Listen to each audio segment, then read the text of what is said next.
Hi, it's International Fraud Week, and today I want to talk to you about a fraud that is really affecting a lot of people. It's vishing, essentially phishing you over the telephone.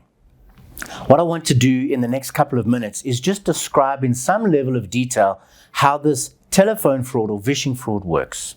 Okay, so number one, what you've got to understand potentially is that you have at some point in time received a phishing email or a phishing SMS. You interacted with this phishing email or SMS and have already given away your online banking username and password. A lot of clients who have been victims to some of these frauds, when we say to them, this is what you've done, they vehemently deny it. But unfortunately, what we find is that the fraudsters have done this 2, 3, 4 months ago and are only using the credentials that they've stolen from you now. So you can't possibly remember when you exactly logged in. So first of all, please be very careful about rogue SMSs that you may get or rogue emails pretending to be from your bank. They're asking you to update KYC or FICA information, or maybe some security protocol is expired and they want you to update something. But the common theme with the emails and the SMSs is that when you click on the link, it will reroute you to a fake login screen. It will look like the real login screen for the bank. Now, essentially what the fraudsters do is they follow up that attack with what we call vishing or telephone fraud. Now, what's going to happen is you're going to first receive an SMS. Now, this SMS can take a few types of styles or wording. So one potentially is, it looks like a transactional message, like you've used your actual credit card. 500 Rand has been spent at this particular shop for card ending 1234. If this is not you, call Investec. So it looks like a real transactional message. Or potentially you get another one that's a little bit more elaborate, where it says to you, X amount of money has been spent on your card. If this is not you, press 1 for yes, or press 2 for no. You type it in the response and you send it back. You may respond, no, it's not me. And then at the bottom of that SMS, it'll say to you, don't worry, one of the fraud consultants will call you. And so there are various fake SMSs that they send you to kind of make you feel like, oh, there's potentially fraud on my account already. And they will then follow this up with a phone call. Now, part of the problem here is if you have a particular app on your phone that identifies who's calling you, there are various apps out there. The fraudsters have registered all the bank's numbers on these various apps. And it pops up and it says that Investec's card division or fraud division is phoning you, or maybe even another bank is phoning you. This is not us. So the fraudsters are using these type of apps to trick you into thinking that the bank is actually calling you. So please be careful if you are using one of these apps that help you filter out spam or tell you who's calling you. That's very important. I would strongly advise actually not to use these type of apps that can be used to redirect your attention or to actually just con you into thinking that the bank is calling you and they're not.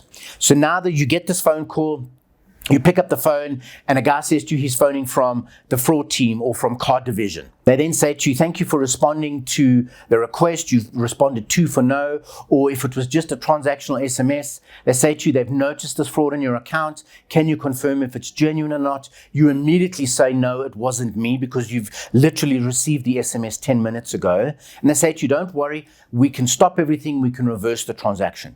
They then say to you, listen, what we need is your permission to do this. We say to you very often, don't read your PINs to anybody over the phone. So now what the fraudsters are saying is, please, no, don't read us the PINs. Rather type it in and send it to us, saying that this is the bank system. Meanwhile, it's normal, average, plain SMS that you receive these messages on. And they're saying, type it back and send it back to us. It'll go into our system. We don't want you to read it back to us. So then they try and trick you to say, oh, you've learned not to read it back to you. That's really cool. Just type it into the system. That's another trick. It's just a plain normal SMS. They are going to see that one-time PIN in plain text.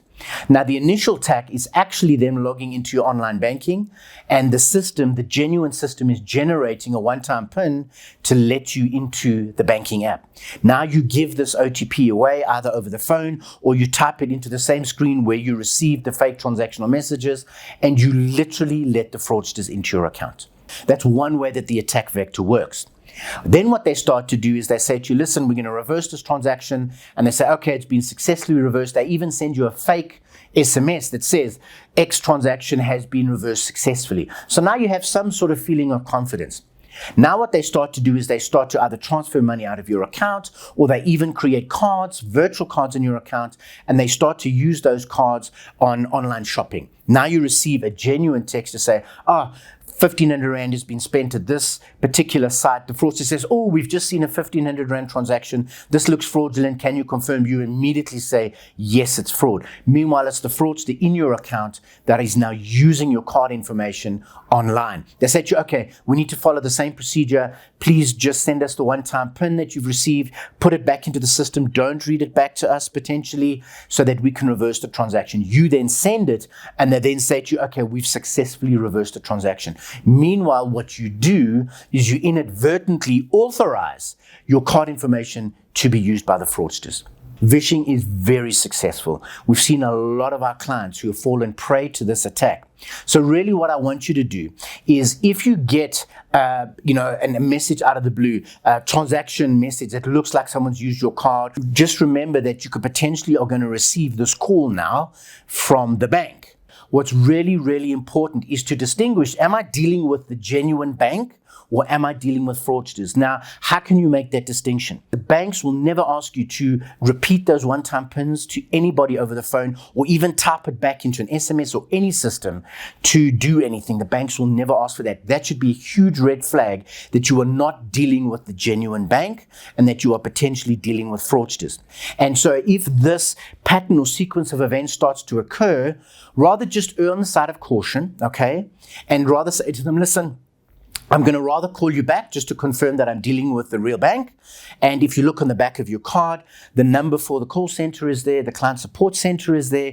Just dial that number, call in and say, listen, I've received this call claiming that there's fraud on my bank account.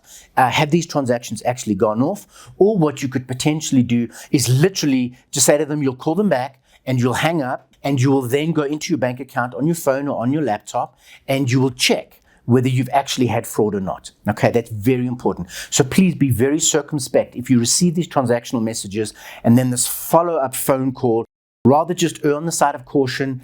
Tell them that you'll phone them back and call your bank, the number on the back of the card, or just look on your banking app. Guys, please stay safe and have a good week.